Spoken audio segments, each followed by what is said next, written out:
disguised as someone else that no one sees.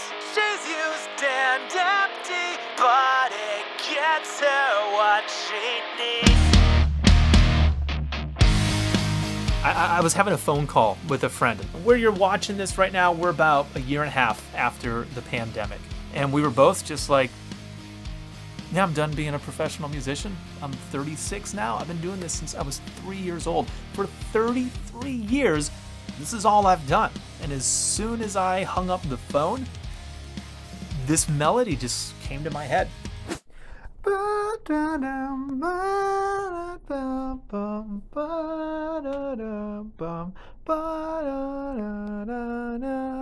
And so I just picked up actually this guitar right over here, this 335, and I just started, strumming away on it. Actually, I literally, just did this.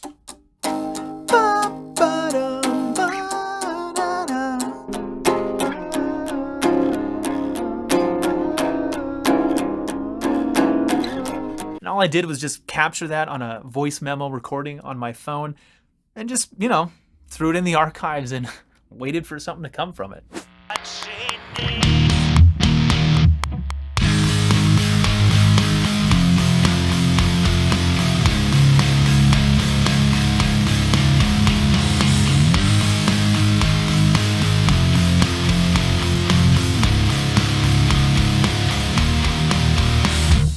Signal chain was pretty straightforward. We just went from this guitar straight into the Kemper.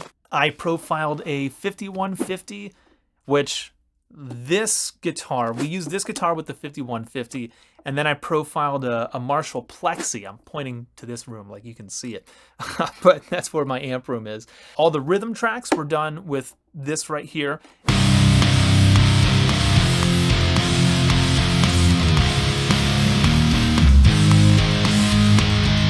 And then I used a Line 6 Variax, the James Tyler one, for the octave track and for the guitar solo.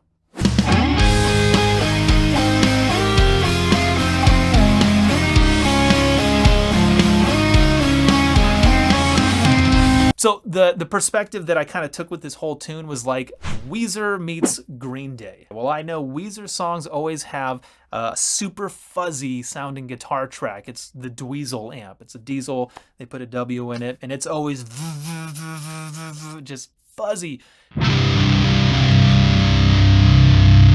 That's why I like the 335. It sounds like a Les Paul that's driving a semi-truck. It's just a fucking huge, fat Les Paul.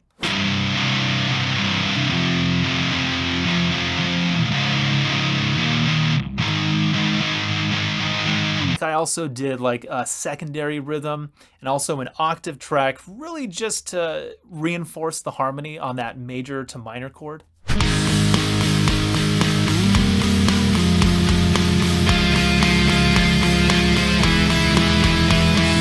I actually auditioned, I think 6, maybe 7 basses.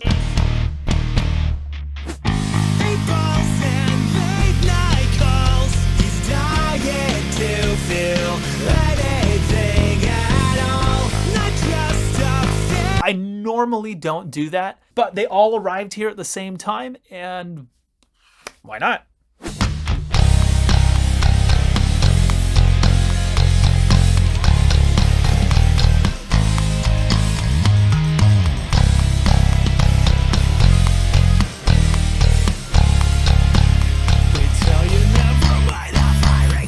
The one I landed on was the Soundgear SR1605 DW, I think. Their fucking instrument names are ridiculous.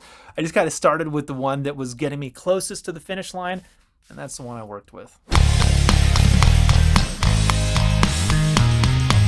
Now for the drums, I actually programmed most of them. 8 balls and late night calls. He's dying to feel anything at all. Maybe it would be cool to have a few fills that I didn't play on a keyboard or that I didn't draw in with the pencil tool. So there's a couple of moments where it is actually me playing the E kit using MIDI samples, but then that way it just brought a little bit of humanness to it. When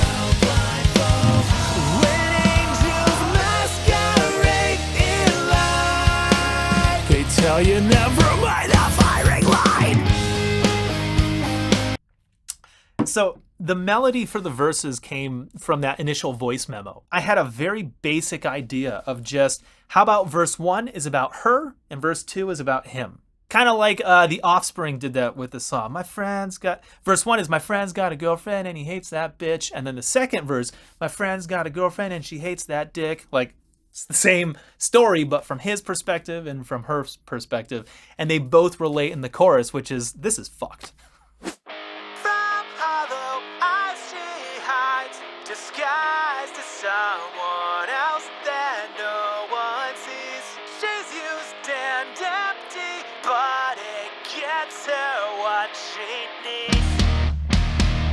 It's like, that just seemed like someone anyone could relate to. A girl who just feels beat the fuck down and invisible and just wishes she was someone else. And then verse 2 was like, okay, let's take that same idea, but from his perspective. Well, what's his problem? 8 balls and late night calls. He's dying to feel anything at all. Not just a fix, but it's the wind beneath his fall. I was like, I just want to write a fucked up chorus. I went through my notes from a few years ago, and I found this scene that I was writing. I do write short stories. I've been writing since I was 7 years old. Balance offset by the lit cigarette. He says, pull the trigger on my word. I wrote this scene of somebody taking a drag from a cigarette. It's dimly lit. You know, the camera pulls back and you realize this is someone facing a firing squad. He took his blindfold off and he's just got this attitude of like, you know what, fuck it. He says, pull the trigger on my word. Just pull the trigger when I say so. Let me finish my cigarette first. No, I don't know. It just seemed like a cool scene, like maybe you would see in a Tarantino movie or something. When angels masquerade in light, they tell you never mind the firing line. So that's pretty much it. The song's up on Spotify now. There's a whole bunch of behind-the-scenes content for the Skeleton Crew. That voice memo, alternate takes, alternate versions.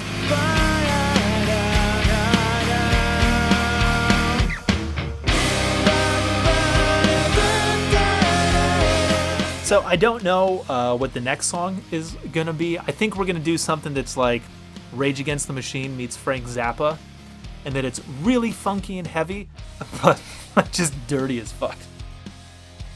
I don't know, we'll see. My friends Shim and Keenan are coming over soon, and we'll be writing a couple of songs together. So stay tuned. Please sub to the channel. Let me know what you think in the comments, and especially tell me if you have a name for this series. I don't know what to call it other than it's like Get Back, but minus the Beatles and not Peter Jackson. When angels